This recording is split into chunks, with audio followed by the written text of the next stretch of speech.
Là, alors, la problématique qui ressort le plus, c'est le stress.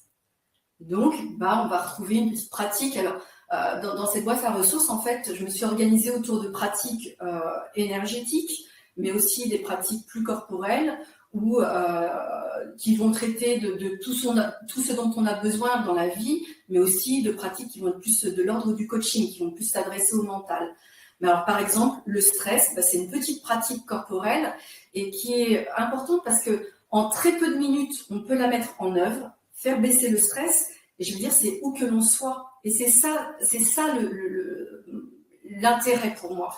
C'est que j'ai un coup de stress en entreprise, hop, je peux m'isoler dans mon bureau, je fais ça. J'ai un coup de stress avec une collègue de travail, hop, je descends dans ma voiture à ma pause et hop, je le fais.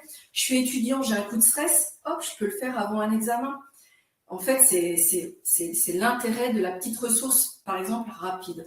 Mais quand je reçois en individuel, c'est aussi tout ce qui est lié à l'énergétique.